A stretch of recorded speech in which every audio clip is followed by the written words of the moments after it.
Baiklah, di sini saya akan menjelaskan tentang mekanisme reseptor G protein, di mana pada GPCRS ini memiliki 7 karakteristik yang itu 7 subunit alpha helix, ya.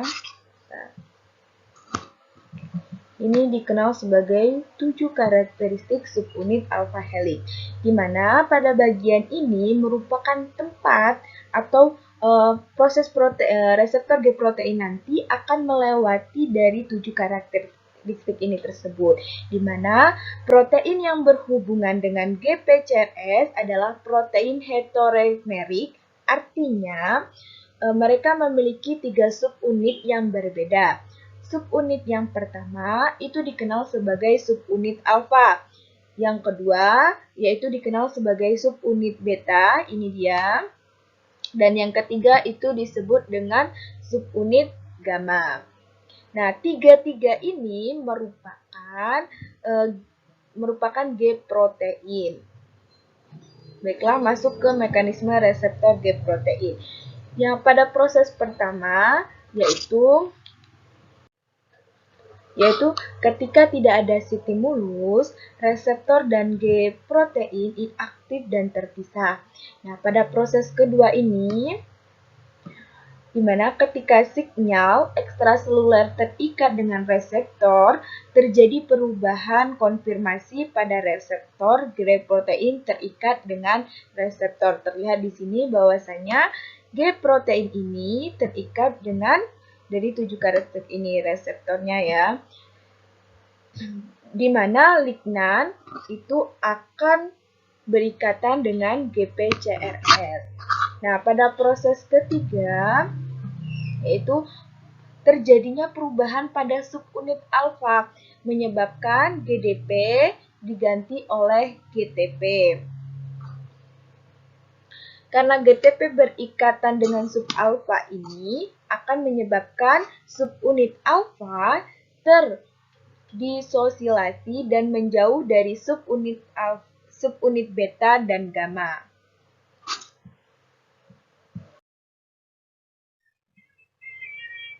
Target molekul G protein yaitu ada kanal ion. Contohnya yaitu contoh asetilkolin, yaitu menyebabkan disosiasi subunit alfa dan subunit beta dan gamma yang dimana akan diaktifkan yang akan berubah menjadi kanal terbuka.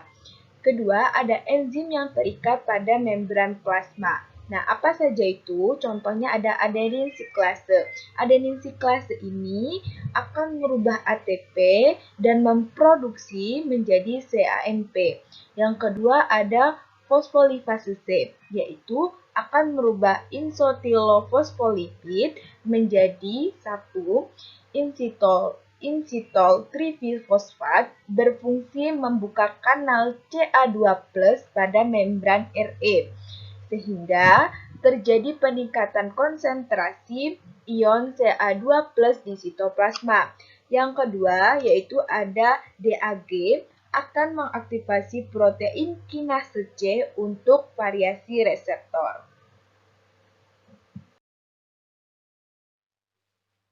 Traduksi sinyal pada jalur sinyal CAMP yang dimana yang dibantu oleh enzim adenylate siklase. Nah, ketika subunit alfa yang terikat dengan GTP kemudian terdisosiasi dari subunit beta gamma menjadi subunit yang aktif, maka akan mengaktifkan adenylate siklase AC dan memproduksi CAMP. Nah, CAMP mengaktifasi PKA, lalu PKA akan mengatur transkrip gen sintesis protein tertentu. Second messenger pada jalur adenylate siklase yaitu di mana CAMP atau siklik AMP mengaktifasi protein kinase PKA atau A kinase. PKA disebut protein kinase A karena aktivitas diregulasi oleh adanya CAMP yang akan memfosforisasi banyak jenis protein dan mengaktifkannya dan berperan dalam regulasi enzim, metabolisme, dan transkripsi gen. Contoh, dalam metabolisme glukosa akan memicu glikolisis dan menghambat sintesis glikogen, di mana akan meningkatkan atau memaksimalkan ketersediaan glukosa dalam sel. Di mana efek CAMP ini tidak boleh terlalu lama karena akan mengakibatkan sel harus mampu menghidrolisasi protein yang telah terfosforilisasi oleh A kinase. Baiklah, yaitu jalur sinyal melalui fosfolipase, di mana aktivasi GPCR melalui sistem fosfolipase ini merupakan salah satu mekanisme transduksi sinyal yang penting, yaitu diawali dengan pengikatan suatu ligan pada reseptor dan mengaktifasi enzim fosfolipase subunit alfa yang membelah PEP2 menjadi IP3 dan DAP. PEP2 ini adalah fosfatidil inositol bisfosfat yang akan merupakan senyawa fosfolipid hasil degradasi fosfatidil inosotil pada membran sel dengan bantuan enzim PL kinase. IP3 merupakan inositol trifosfat yang akan berikatan dengan reseptor spesifik pada retikulum endoplasma yang terkait dengan CA2, memicu pelepasan CA intersel menjadi peningkatan CA intrasel. DAG merupakan diasilgliserol yang akan mengaktifasi protein kinase C memfosforilasi residu sirine pada sel target. Sekon messenger pada jalur fosfolipase ini, DAG atau diasilgliserol, memiliki dua peran dalam signaling, yaitu dapat diurai lebih untuk melepaskan asam arakidonat dan bersama-sama dengan kalsium mengaktifasi protein kinase C. PKC disebut protein kinase C karena aktivitas tergantung pada kalsium. PKC bekerja dengan cara memfosforilasi bagian serin dan terenum pada banyak jenis protein target, tergantung pada tipe selnya.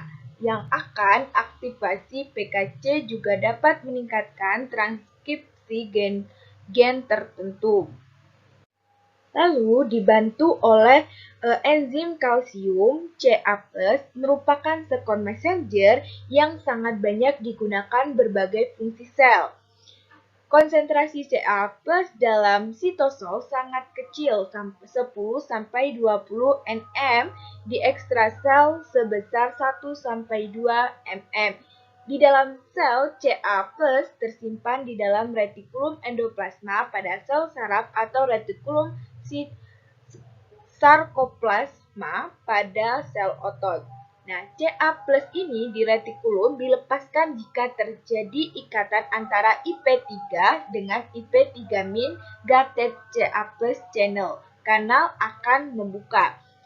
Nah, fungsi dari ion K+ atau kalsium ini adalah sebagai kontraksi otot. Yang kedua, pelepasan neurotransmitter pada sel saraf. Yang ketiga, eksositosis pada secretory cell.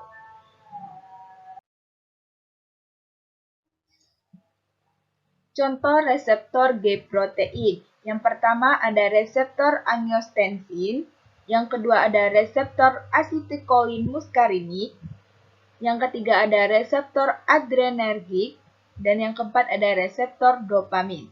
Nah, di sini saya akan menjelaskan salah satu contoh reseptor G protein, yaitu reseptor asetilkolin muskarinik. di mana reseptor asetilkolin muskarinik ini merupakan reseptor yang bekerja di sistem saraf otonom, tepatnya yaitu di sistem saraf simpatik. Nah, cara kerja dari reseptor ini yaitu untuk memperlambat denyut nadi, detak jantung, dan mempersempit dari pembuluh darah.